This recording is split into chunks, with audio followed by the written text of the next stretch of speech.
Pour ne rien rater de nos programmes, n'oubliez pas de vous abonner à nos deux chaînes YouTube, le Média TV et le Média 24/7, et d'activer la cloche.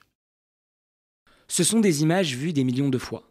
Celle du décès d'un des plus gros streamers français survenu en live devant des centaines de personnes. Un vidéaste, humilié, agressé et moqué publiquement pendant des centaines d'heures par ses collaborateurs sur une plateforme ultra controversée. C'est en le voyant inanimé sur son matelas que les influenceurs qui l'accompagnaient ont brutalement coupé le direct. Cela faisait une dizaine de jours que Jean Portmanov participait à une vidéo en continu sur la plateforme en ligne Kik. Des journées et des nuits de torture d'après de nombreux internautes ayant suivi le direct.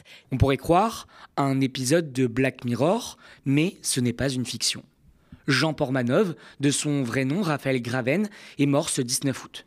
En direct sur la plateforme australienne Kik, après des mois d'humiliation et de violence filmés et relayés partout sur Internet. Aux médias, nous avons choisi de ne pas montrer les images de ces derniers instants, ni des violences qui ont précédé. Trop violentes, trop voyeuristes. Pourtant, elles continuent de circuler, repostées, partagées, parfois monétisées sur YouTube, X, TikTok et ailleurs. On y retrouve aussi des séquences plus anciennes, des humiliations subies par Portmanov, recyclées pour gratter des vues et de l'argent. Depuis Le Prix du danger en 1983, ou La mort en direct quelques années plus tard, la fiction imaginait la mort comme un spectacle. Aujourd'hui, la réalité a dépassé la fiction. Un homme, d'abord humilié et violenté devant les caméras, décède là aussi toujours en direct devant des milliers de spectateurs qui payaient pour encourager le pire. Mais comment sommes-nous arrivés là ? Comment notre société a pu générer ce genre de spectacle ? On vous explique ça de suite.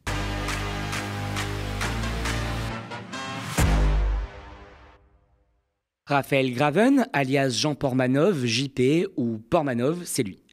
Disons-le, il n'a pas le profil classique du streamer qui perce. Il y a encore quelques années, Raphaël, quadragénaire, streamait seul chez sa mère en vivant difficilement des maigres revenus de son stream. Ancien militaire en pleine détresse sociale et économique, il mène une vie discrète. Mais à partir de 2018, il se lance sur la plateforme Twitch et dans le gaming. C'est-à-dire qu'il se filme en train de jouer à des jeux vidéo. Son jeu de prédilection, le même que des millions de joueurs, Fortnite. Très vite, JP se fait remarquer. Pas pour son talent de joueur, non, mais pour ses excès de colère légendaires. En live, il s'énerve, il crie, il explose, et c'est ça qui attire les premiers spectateurs. Ses réactions brutes, imprévisibles, parfois ridicules, disons-le. Petit à petit, JP se forge une réputation, celle du gars qui s'emporte facilement, qui vit ses parties à fond, et qui au fond fait rire malgré lui. Moi je suis de ton côté JP. Mais regarde comment il joue, gros. Aïe aïe aïe. Eh ben regarde comment il joue. Mais putain, nique ta mère. C'est les couilles.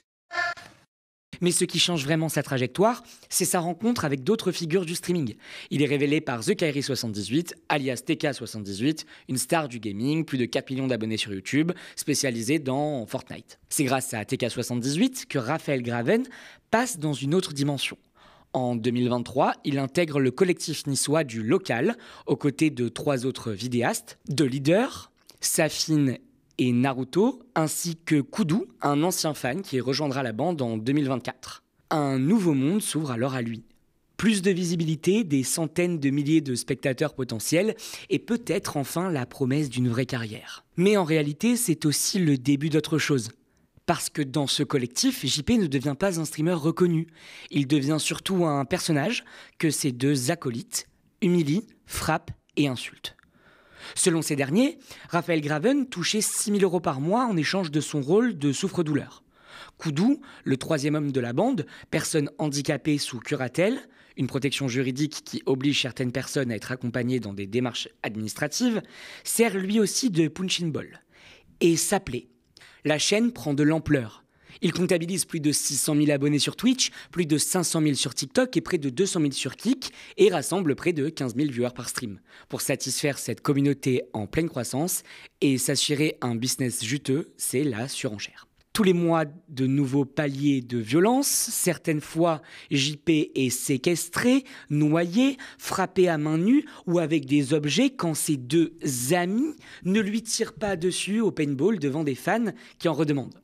Derrière leur écran, les spectateurs et spectatrices, les viewers, se réjouissant sur le sort des deux hommes tout en finançant ce spectacle par des dons ou des abonnements à près de 5 € par mois.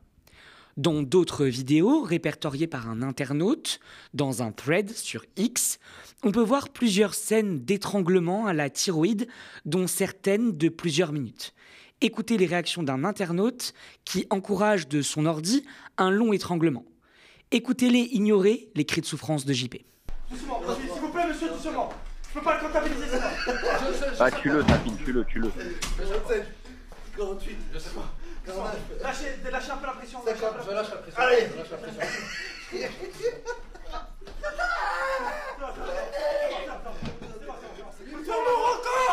Lâche-moi. On abandonne.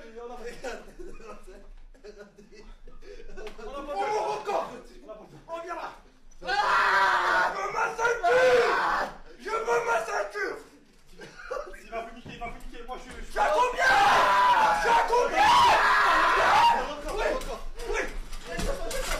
Dans un autre direct, Naruto lui lance « Seul, tu ne vaux rien. Si t'étais pas tombé sur un mec comme moi, tu te serais éteint. » Il l'appelait un cassos et l'avertissait « Retourne faire ton cassos à Metz. Tu mourras juste un peu plus vite. » Naruto allait jusqu'à anticiper publiquement l'éventualité de sa mort. Moi je te le dis texto de toute façon devant la caméra, oublie. Regarde-moi dans les yeux, je te parle. Oublie. Regarde, je peux te le dire direct. Hein. Oublie le fait de trouver une meuf. Oublie le fait de te marier. Oublie genre le seul pourcent de chance que tu avais d'avoir des enfants, oublie-le. Et puis au lieu de remettre ça sur la faute, soit des gens, soit de nous, soit de ça, remets seulement la faute sur le fait que tu es un immense fils de pute qui n'est pas prêt à faire d'efforts pour soi-même. D'accord ?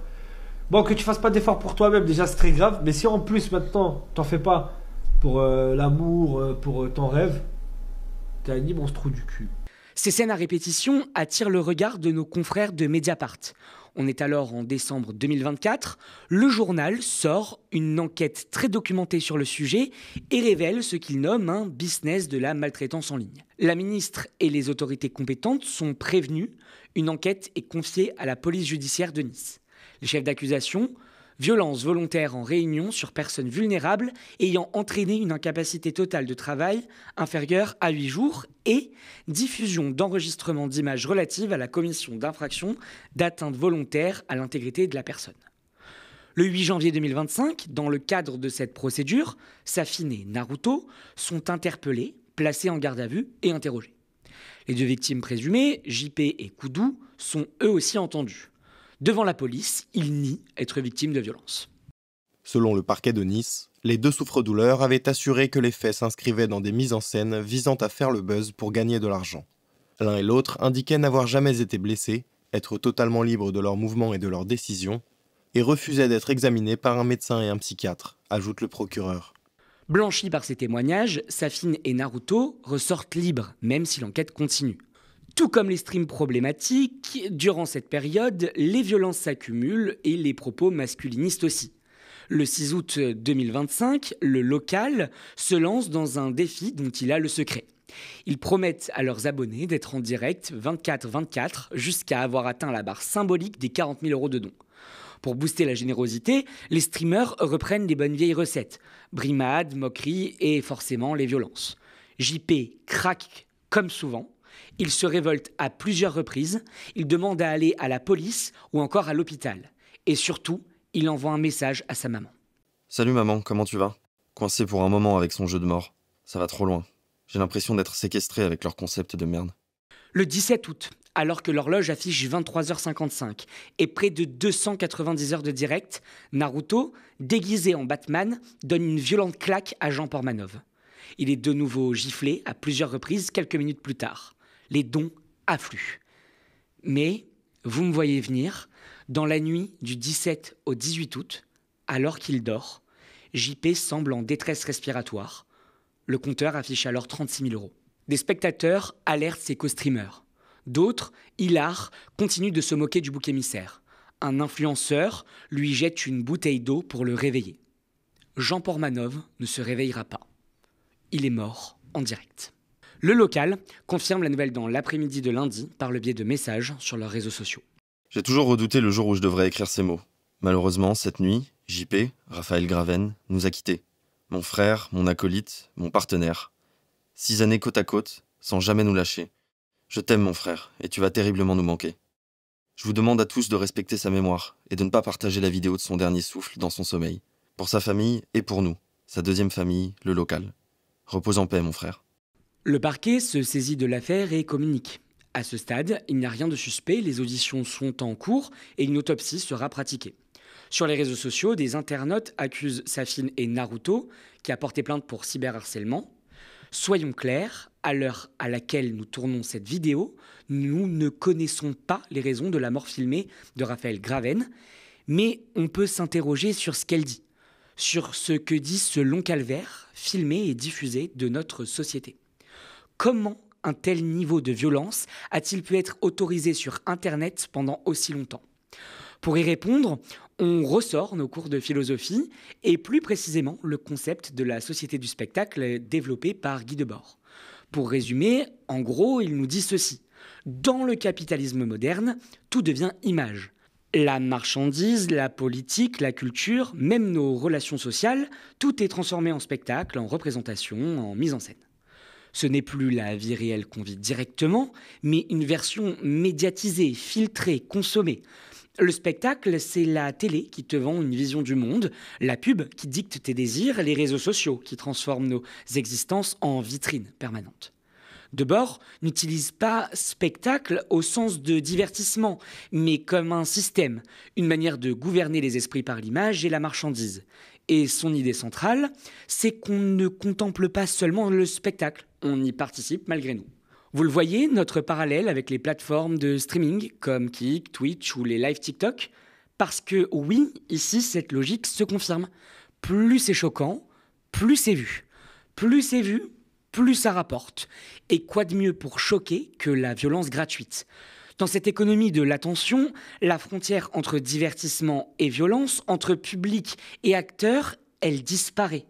Mais elle n'a rien de nouveau. Certains médias accablent déjà de manière très large les réseaux sociaux et la jeune génération sans aucune mise en perspective ou analyse. Fabrice Elpébouin, spécialiste des médias sociaux et enseignant à Sciences Po, régulièrement invité sur le média, ne s'est pas manqué de le rappeler sur la radio de Bolloré. Le mécanisme qui consiste à faire de l'exhibitionnisme et à mettre en scène l'humiliation d'autrui pour créer de l'audience et créer des profits, c'est très clairement dans la réalité TV qu'il faut en trouver l'origine. Et il est évident qu'en 25 ans, depuis le Loft, on a franchi une multitude de caps, mais c'est accuser les réseaux sociaux, c'est vraiment aller un peu vite en besogne. C'est un problème qui est plus lié à la société du spectacle, qui aujourd'hui prend des outils qui sont les réseaux sociaux, là où hier, elle se contentait de la télévision avec peu de réseaux sociaux, mais on est face à une réalité qu'il faut regarder sous un angle social. Ça, c'est dit. Mais intéressons-nous quand même à Kik et à son gros manque de modération, car ça vaut le coup. Avant la mort de JP, la plateforme n'a jamais semblé condamner ou sanctionner les vidéastes. Après son décès, Kik met du temps à réagir. Pire encore, au lieu d'avoir une parole humaine, incarnée, la plateforme australienne balance un communiqué froid, sans âme. On y retrouve la langue des juristes. Les co-streamers ont été bannis, nous coopérons avec les autorités, nous présentons nos condoléances. Une communication de crise, analysée par les spécialistes comme catastrophique, mais révélatrice. Écoutez ce qu'en dit Florian Silnik. La seule mesure concrète annoncée par Kik fut le bannissement des co-streamers impliqués dans la séquence où Jean Pormanov est mort. Autrement dit, la plateforme a tenté de déplacer la responsabilité sur des individus, comme si elle n'était qu'un spectateur passif. C'est une stratégie classique de diversion, mais toujours vouée à l'échec. Car l'opinion n'est pas dupe. Elle comprend immédiatement que l'entreprise cherche à se protéger en désignant des coupables périphériques. Cette tentative maladroite d'exonération produit l'effet inverse. Elle alimente la colère, renforce le soupçon et nourrit l'accusation d'irresponsabilité. Car oui, Kik a sa part de responsabilité. Et ça, la ministre déléguée à l'intelligence artificielle et au numérique, Clara Chapas, le sait. Elle annonce mardi sur X. J'ai contacté les responsables de la plateforme pour obtenir des explications. La responsabilité des plateformes en ligne sur la diffusion de contenus illicites n'est pas une option, c'est la loi. Je vous fais un petit aparté. Notons que cette communication pourrait presque nous faire oublier que Mediapart a prévenu à plusieurs reprises la ministre il y a plusieurs mois et qu'elle se révèle seulement au lendemain du décès. Bref, passons. Aux médias, on fait confiance à Mediapart pour traiter ce sujet. Je disais donc, la ministre a saisi l'Arcom, le gendarme de l'audiovisuel français. Sauf que, problème, la plateforme Kik n'a pas de représentant légal au sein de l'Union européenne. Autrement dit, l'Arcom doit attendre que Kik en désigne un pour savoir quoi faire. Mais ce n'est pas là le seul problème de Kik. La plateforme a vu le jour en 2022, sous l'impulsion de Bijan Terrani et Ed Craven, 2 entrepreneurs australiens qui veulent s'attaquer à la domination de Twitch, propriété d'Amazon depuis 2014. Pour y parvenir, ces créateurs misent sur une stratégie agressive. Offrir aux streamers des revenus plus attractifs et se présenter comme un espace de diffusion plus libre. C'est là que réside la différence majeure avec Twitch. La modération est beaucoup plus souple. Là où Twitch interdit fermement les contenus sexuels, violents ou discriminatoires, Kik se contente d'une ligne plus ambiguë, se réservant seulement le droit de sanctionner, tenez-vous bien, les violences particulièrement odieuses. La plateforme se distingue aussi en acceptant sans problème les contenus liés aux jeux d'argent, ce qui n'est pas surprenant puisque ses fondateurs sont également derrière Stack, un casino en ligne interdit en France et dans plusieurs pays européens. Bref, c'est open bar. Kik offre même l'asile à des créateurs pourtant bannis ailleurs. On peut y croiser le youtubeur français Marvel Fitness, condamné par la justice française à 2 mois de prison ferme pour harcèlement, ou encore la streameuse américaine Amourante, connue pour ses multiples exclusions de Twitch liées à la sexualisation de ses vidéos.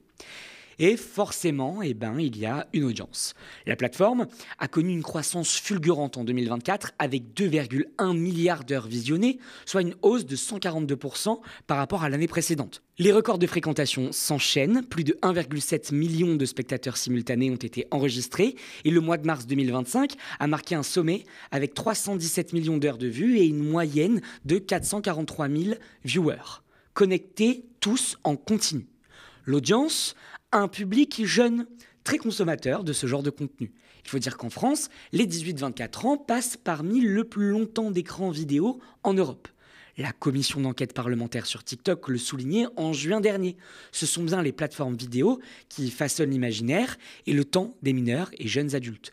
Format court, recommandations infinies, confusion entre fiction et réel, la surenchère y est structurellement payante. Autrefois, on exhibait des corps fragiles ou différents dans des cirques, présentés comme des curiosités.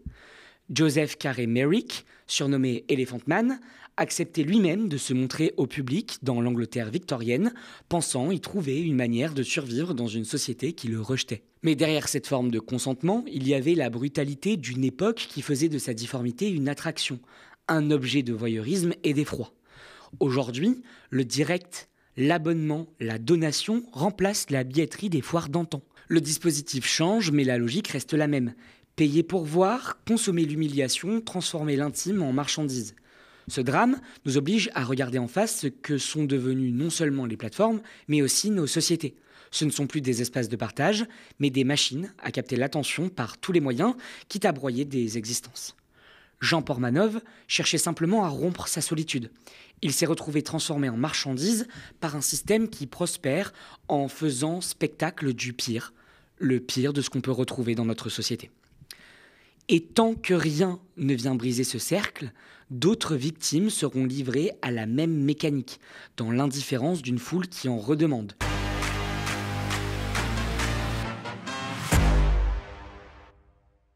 Merci d'avoir suivi cette chronique face aux 105 millions d'euros du milliardaire ultra-conservateur Pierre-Édouard Stérin, qui veut installer l'extrême droite au pouvoir. Le média lance riposte, une contre-offensive vitale et citoyenne. C'est notre unique chance de bâtir une chaîne d'infos populaire et indépendante, capable de percer sur les réseaux sociaux et sur la TNT francilienne, pour donner enfin la parole à celles et ceux qu'on ignore. Ensemble, reprenons le terrain et protégeons notre démocratie. Soutenez-nous sur campagne.lemediatv.fr. À très vite sur le média.